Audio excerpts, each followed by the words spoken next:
Good afternoon everyone.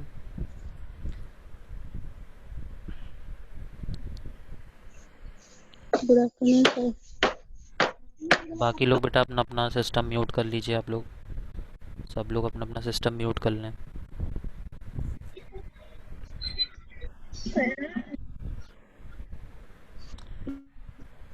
चलो, आज का जो हमारा टॉपिक है वो मोटिवेशन थ्योरीज़ है।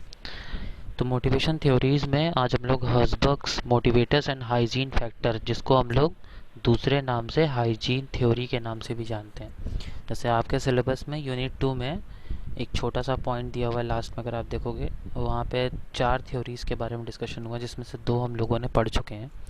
अभी जब हम लोग लास्ट टाइम पढ़ रहे थे तो हम लोगों ने last time theory X and Y पढ़ा था। उसके बाद मैंने बताया था कि ग्रुप्स के बारे में हम लोग पढ़ रहे थे, फिर मैंने बताया था 2 पॉइंट हम लोगों ने छोड़े, तो उसमें से एक ये भी है। इसके बाद एक रूम्स एक्सपेक्टेंसी थ्योरी है जो भी हम लोगों को पढ़नी है आगे। तो coming to the next point, आज हमें पढ़ना है हाइजीन थ्योरी। ठीक है, हाइजीन थ्योरी को अगर हम दूसरे नाम से बुलाएं तो इसको हम लोग हर्ज़बर्ग्स मोटिवेटर्स एंड हाइजीन फैक्टर्स के नाम से जानते हैं इस थ्योरी को। ठीक है, ये थ्योरी का जो पॉइंट है सामने स्क्रीन पे लिखा हुआ है आपके। Motivation theories, Herzberg's motivator and hygiene factors. Okay. So जो हमारा आज का टॉपिक है वो है हाइजीन थ्योरी। तो हाइजीन थ्योरी में जैसे पहले हम लोग बात करते हैं कि इस थ्योरी का लॉजिक क्या है और किस लिए थ्योरी बनाई गई, क्या ज़रूरत थी इस थ्योरी को बनाने की, और इस थ्योरी से हमें क्या मिलता है अप्लाई करने से। ठीक है, तो जनरली जो लोग जॉब कर रहे होते हैं, जैसे मान लीजिए आपका एक ऑर्गेनाइजेशन है और या फिर आप ही एक जॉब कर रहे हो या आप अभी आगे जाके हम लोग जॉब करेंगे, तो हम या जो नॉर्मल ह्यूमन बीइंग होता है, जो इंसान होता है, उसे अपनी जॉब से क्या चाहिए। ठीक है, क्या चाहिए होता है से, तो हम कहते हैं, कुछ लोगों का कहना होगा सर सैलरी अच्छी चाहिए, कुछ लोग कहते होंगे सर जॉब सिक्योरिटी चाहिए। मतलब जॉब सिक्योरिटी मतलब जैसे हम लोग बात करते हैं ना कि गवर्नमेंट जॉब अच्छी होती है, तो गवर्नमेंट जॉब क्यों अच्छी होती है, हम क्यों मानते हैं why government job is best, because sir उसमें सैलरी बहुत अच्छी होती है। सैलरी से ज़्यादा अच्छा क्या होता है कि सर छोटी मोटी भी पोस्ट पे लग जाए, तो छोटी मोटी पोस्ट क्या मतलब, हमें लगता है कि government job is good as per age security reason, मतलब जॉब सिक्योरिटी बहुत अच्छी होती है वहाँ पे। किस बेसिस पे कि सर जल्दी नौकरी से निकाला नहीं जाएगा। प्राइवेट में ये होता है, जैसे अभी लॉकडाउन हुआ कोविड-19 की वजह से, तो वहाँ पे क्या हुआ कि हम लोगों ने देखा कि जॉब सिक्योरिटी नहीं थी लोगों के पास। लोग नौकरियां छोड़ के भाग रहे हैं, लोगों को नौकरियों से निकाला जा रहा है। मतलब प्राइवेट जॉब्स में हम लोगों ने बहुत कुछ देखा। कई जगहों पे अफवाह उड़ी कि बहुत बड़ी बड़ी ऑर्गेनाइजेशंस को बंद भी कर दिया गया, और कहीं कहीं पे ये सही भी साबित हुई कि ऑर्गेनाइजेशंस को बंद करना पड़ा ड्यू टू ह्यूज लॉस। तो जनरली लोगों को जॉब से, जो एक शॉर्ट टर्म में मैं बताऊं, तो उन्हें चाहिए होता है टोटल सेटिस्फैक्शन। ठीक है, टोटल सेटिस्फैक्शन या ओवरऑल सेटिस्फैक्शन फ्रॉम एवरीथिंग। अब उस एवरीथिंग में हम किस किस चीज़ों को इंक्लूड कर सकते हैं, जैसे सैलरी अच्छी चाहिए, जॉब सिक्योरिटी चाहिए, रिलेशनशिप्स जो हमारे कोवर्कर के साथ है वो अच्छा चाहिए, ग्रोथ चाहिए। ग्रोथ मतलब हर साल सैलरी में इंक्रीमेंट होना चाहिए, हमारा प्रमोशन होना चाहिए, एडवांसमेंट होनी चाहिए। ठीक है, so generally we are expecting कि वहाँ पे हो इस तरीके से, जॉब सिक्योरिटी भी हो और सारी चीज़ें हो। बट सबसे जो मेन इम्पोर्टेंट क्वेश्चन है कि ये सब कैसे मिलेगा हमें, या फिर किस तरीके से मिल सकता है। तो ये जो हमारी आज की थ्योरी है ये इसी पे बेस्ड है कि हम अपने जॉब में या हमारे जो एम्प्लॉय, अगर आप एक मैनेजर के तौर पे काम कर रहे हैं, तो आपके जो एम्प्लॉयज़ हैं वो किस तरीके से अच्छा काम करें। ना सिर्फ वो सैलरी को देखें बल्कि ना और अदर फैक्टर्स को, बल्कि उनको किस तरह हम मोटिवेट कर सकते हैं। ठीक है, क्योंकि देखो एक मैनेजर की रिस्पॉन्सिबिलिटी दो तरीके से होती है। एक तो होता है कि उनका और उनके एम्प्लॉयज़ का रिलेशन, और दूसरा होता है तो ओवरऑल ऑर्गेनाइजेशन की ग्रोथ। तो दोनों ही चीज़ें आपस में जुड़ी हुई हैं। ठीक है, तो जो ये थ्योरी है ये मोटिवेशन से संबंधित है, मोटिवेशन से जुड़ी हुई है। तो कैसे है, because motivation is the art of engaging with members of organisation. ठीक, ऑफ योर टीम। ठीक है, ताकि वो अच्छे से अच्छा परफॉर्मेंस दे सकें। जो हर्सबर्ग थे, उनका पूरा नाम था फ्रेडरिक हर्सबर्ग, जो कि एक साइकोलॉजिस्ट थे। उन्होंने 1950 और 1960 के अंदर एक पेपर लिखा, एक पेपर क्या किताब लिखी थी उन्होंने। ठीक है, तो उसके अंदर उन्होंने बहुत सारे ऐसे फैक्टर्स के बारे में डिस्कस किया जो कि एम्प्लॉयज़ के मोटिवेशन पे असर डालती हैं। ठीक, या फिर कह सकते हैं कि ऐसे फैक्टर्स के बारे में उन्होंने डिस्कशन किया कि जो कि डिफरेंट सिचुएशन में कि लोगों को अच्छा लगता है, बुरा लगता है, कि क्या क्या वो फैक्टर्स होते हैं जिसमें एम्प्लॉय जो होता है वो अपनी जॉब को लेकर खुश होता है, दुख होता है। तो ऐसे फैक्टर्स के बारे में इन्होंने उसमें डिस्कस किया था। ठीक, तो जो रिज़ल्ट मिला उसी को हम लोग आज हाइजीन थ्योरी के नाम से जाने जाते हैं, और इसका दूसरा नाम जो है वो है हर्सबर्ग्स टू फैक्टर थ्योरी। ठीक, ये एक आर्टिकल में पब्लिश हुई थी जिसका नाम है one more time, how do you motivate employees. ठीक है, इस आर्टिकल का नाम था जो किसी मैगज़ीन में पब्लिश हुई थी 1950 से 1960 के दशक में। ठीक है, और इस थ्योरी का नाम था हर्सबर्ग मोटिवेशन हाइजीन थ्योरी, और जिसको हम लोग हर्सबर्ग टू फैक्टर थ्योरी के नाम से भी जानते हैं। अब इस थ्योरी में इनको मिला क्या है, हम लोग उसके बारे में बात करते हैं। What is motivation hygiene theory और what is Herzberg two factor theory. तो Herzberg findings reveal that certain characteristics of a job are constantly related to job satisfaction while different factors are associated with job dissatisfaction। मतलब Herzberg को क्या मिला कि कुछ factors ऐसे होते हैं जो कि सेटिस्फैक्शन देते हैं जॉब में, और कुछ फैक्टर्स ऐसे भी होते हैं जो कि डिससेटिस्फैक्शन भी प्रोवाइड करते हैं। What are the different factors. ठीक है, यहाँ पे इन्होंने इसको दो भाग में पार्टिसिपेट किया। जैसे फैक्टर फॉर सेटिस्फैक्शन क्या हो सकता है, achievement, recognition, the work itself. ठीक है, वहीं पर अगर हम बात करें, आप लोग देख रहे होंगे factors for it dissatisfaction, companies की policies, supervision, relationship with superior and peers. ठीक, और रिस्पॉन्सिबिलिटी, एडवांसमेंट और ग्रोथ को इन्होंने सेटिस्फैक्शन में रखा, और डिससेटिस्फैक्शन क्या रखा है, वर्क कंडीशन, सैलरी, स्टेटस और सिक्योरिटी। अब देखो, ये जो दो अलग अलग फैक्टर्स हैं, इन्हीं के बेसिस पे टू फैक्टर थ्योरीज को नाम दिया गया है। तो अब ये दोनों जो फैक्टर हैं, ये इसका मतलब ये नहीं कि ये दोनों एक दूसरे के विपरीत हैं, अपोजिट हैं, नहीं। यहाँ पे बात हो रही है कि एक फैक्टर जो कि सेटिस्फैक्शन वाला है, अगर हम उसको सुधारेंगे तो डेफिनेटली वो सेटिस्फैक्शन प्रोवाइड करेगा, और जो दूसरा फैक्टर है जो जिसमें लिखा है फैक्टर फॉर डिससेटिस्फैक्शन, अगर हम उसको सही कर लें तो हमें उससे मिलती है हाइजीन। ठीक है, यानी कि साफ़ सुथरा वातावरण। अब यहाँ पे जैसे हम बात करें कि सेटिस्फैक्शन का विलोम क्या होता है, विपरीत क्या होता है, तो सेटिस्फैक्शन का विलोम या अपोजिट होता है डिससेटिस्फैक्शन। ठीक है, जिसे हम लोग कहते हैं कि हाँ, सेटिस्फैक्शन मतलब मान लो सहमति, असहमति। ठीक, तो इस तरीके से हम लोग सेटिस्फैक्शन, डिससेटिस्फैक्शन, इस तरीके से हम लोग वर्ड अपोजिट बोल सकते हैं। तो अब यहाँ पर जो बात आती है वो ये है कि achievement, recognition, the work itself, responsibility, advancement और ग्रोथ, ये तुम्हारे मोटिवेटर हैं, मोटिवेटर फैक्टर हैं, जिनसे हम एम्प्लॉयज़ को मोटिवेट करते हैं। वहीं पर जो डिससेटिस्फैक्शन वाले फैक्टर हैं, इनको हमें करना होता है जीरो। यानी जो सेटिस्फैक्शन वाले फैक्टर हैं, इन्हें हमेशा हम बढ़ाएंगे। मतलब जैसे एम्प्लॉय है तो उसको अचीवमेंट में उसकी हेल्प करेंगे। रिकॉग्निशन मतलब उसको जहाँ जहाँ रिकॉग्नाइज़ करना होगा, जैसे जो उसकी स्किल्स होंगी, जो उसके काम करने की क्षमता होगी, उसी हिसाब से उसको काम देंगे। ठीक है, उसको अपना पर्सनल काम करने का मौका देंगे, उसकी सोच को बढ़ावा देंगे। ठीक है, जो उसकी रिस्पॉन्सिबिलिटीज़ हैं उसके ऊपर ध्यान देंगे कि क्या वो रिस्पॉन्सिबिलिटी वो उठाने लायक है या नहीं है। ऐसा तो नहीं है कि वो बहुत लायक है और उसको हमने कहीं नीचे दबा के रखा है, किसी नीचे पोजीशन पे उससे काम करवा रहे हैं। ठीक है, कितना उसको ग्रोथ मिल रहा है पर ईयर, पर मंथ, और कितनी इसको एडवांसमेंट दी जा रही है। तो इन फैक्टर्स को हम मोटिवेटर फैक्टर के नाम से जानते हैं। तो इन्हें हमेशा हम बढ़ाते हैं, मतलब इनको हम ट्राई करते हैं कि ये हमेशा एम्प्लॉयज़ को ज़्यादा से ज़्यादा मिले। वहीं अगर जो फैक्टर फॉर डिससेटिस्फैक्शन है, जैसे कंपनी पॉलिसीज़ हैं, सुपरविजन है, रिलेशनशिप विद सुपीरियर, मतलब कंपनी के जो अलग अलग रूल्स रेगुलेशन हैं, एम्प्लॉयज़ के ऊपर किस तरीके से हम नज़र बनाए हुए हैं, उसके रिलेशनशिप जो हैं सुपीरियर और पीयर्स के साथ अच्छे हैं कि ख़राब हैं, वर्क कंडीशन क्या है ऑर्गेनाइजेशन का, सैलरी स्ट्रक्चर क्या है, स्टेटस क्या है, सिक्योरिटी क्या है, ये हाइजीन फैक्टर हैं। हाइजीन फैक्टर कैसे, इनको हमेशा हमें सुधारना चाहिए, हमेशा इनको रेगुलर टाइम पे हमें सुधारना चाहिए। अब देखो, जैसे यहाँ पे एक वर्ड लिखा है, the opposite of satisfaction is no satisfaction and the opposite of dissatisfaction is no dissatisfaction. मतलब जैसे अगर हम एक डायग्राम मैं आपके सामने दिखा रहा हूँ, इसको देखो।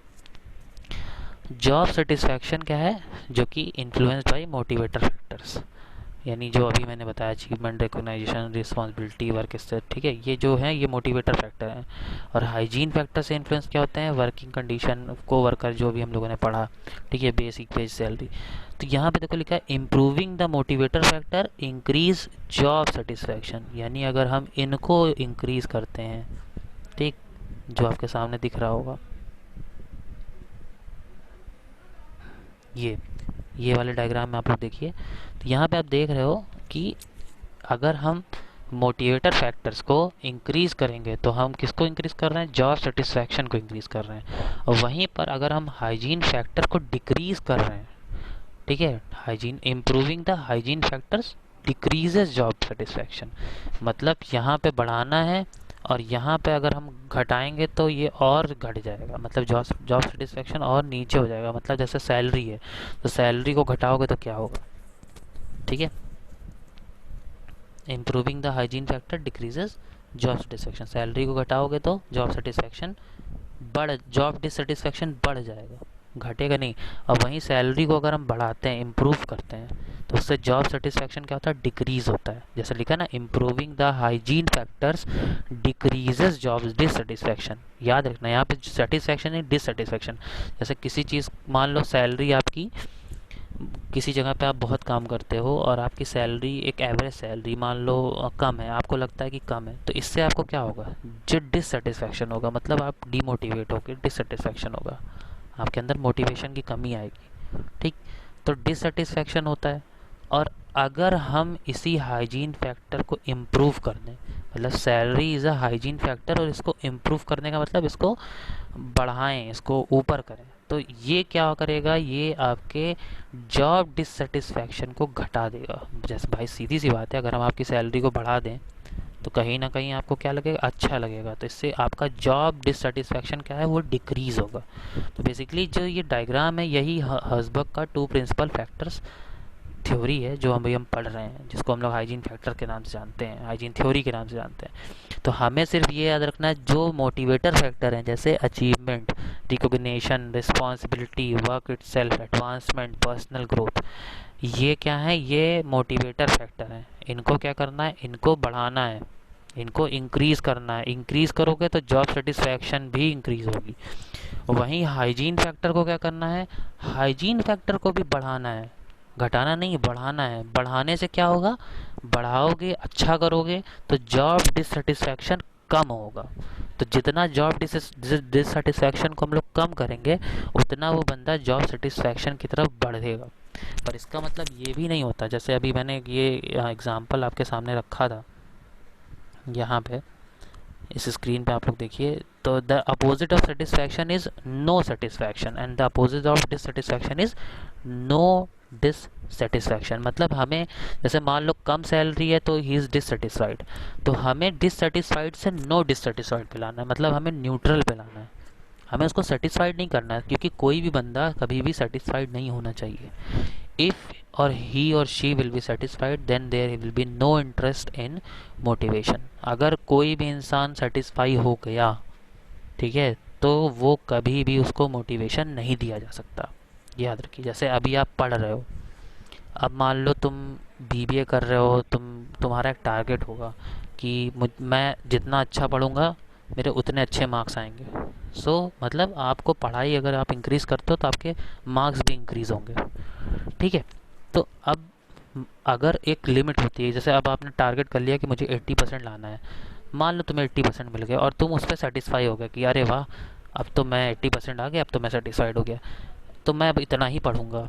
अब मान लो कल को तुम बीबीए के बाद एमबीए करते हो और तुम्हारा स्पीड और जो तुम्हारा पढ़ाई का ड्यूरेशन है वो सेम रहता है, बट तो एमबीए में क्या होगा, वहाँ पे ज़्यादा पढ़ना है, बट तुमने पढ़ाई तो कॉमन रखी, because you are not satisfied. अब तुम्हें मोटिवेशन के लिए तो कुछ चाहिए नहीं, तो वहाँ पे क्या होगा, जैसे ही वहाँ पे वर्किंग कंडीशन चेंज होगी और तुमने अपने जो तुम्हारा लेवल है पढ़ाई का वो इंक्रीज़ नहीं किया, तो तुरंत तुम्हारे मार्क्स नीचे चले जाएंगे और वहीं पे डिससेटिस्फैक्शन शुरू हो जाएगा, क्योंकि now you are dissatisfied with your marks जब रिज़ल्ट आएगा।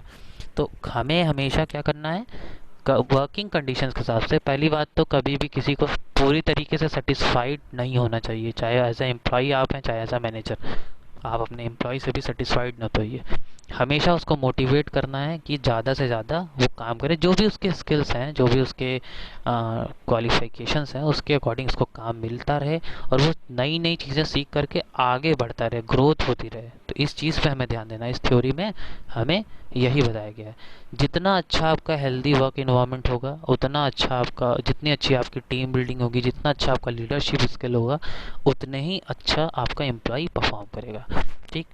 तो हर्सबर्ग क्या कहते थे? According to Herzberg the factor leading to job satisfaction are separate and distinct from those that led to job dissatisfaction.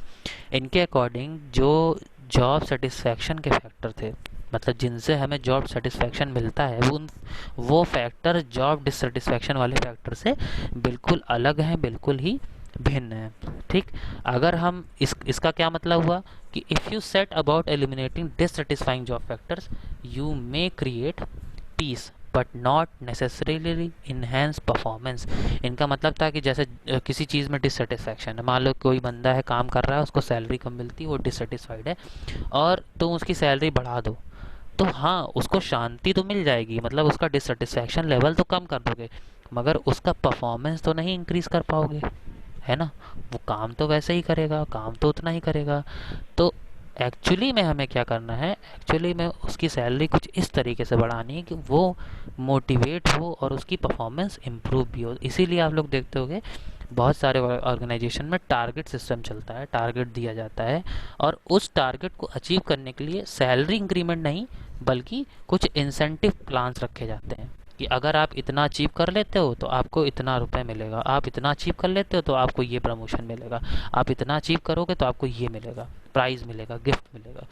तो इससे क्या होता है, इससे परफॉर्मेंस इम्प्रूव होती है। अब जैसे तुम्हें पता है कि 100 में 33 नंबर ला देंगे तो हम पास हो जाएंगे और हम सेकेंड ईयर में चले जाएंगे। ठीक है। अब तुम्हारे 100 में 40 आ गए, तुम कहो अरे पास तो हो ही गए सर, आगे तो हम बढ़ ही गए, प्रमोशन तो हमारा हो गया।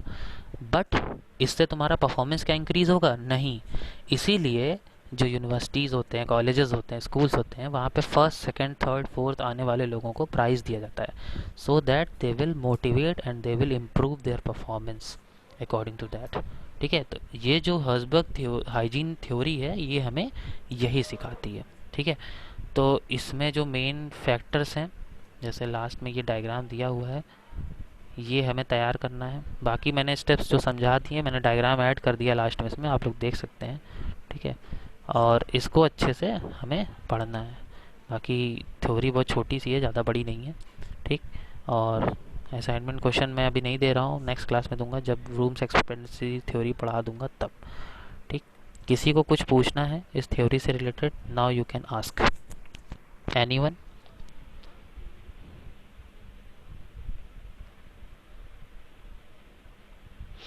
किसी को कुछ भी पूछना है तो पूछ सकते हैं।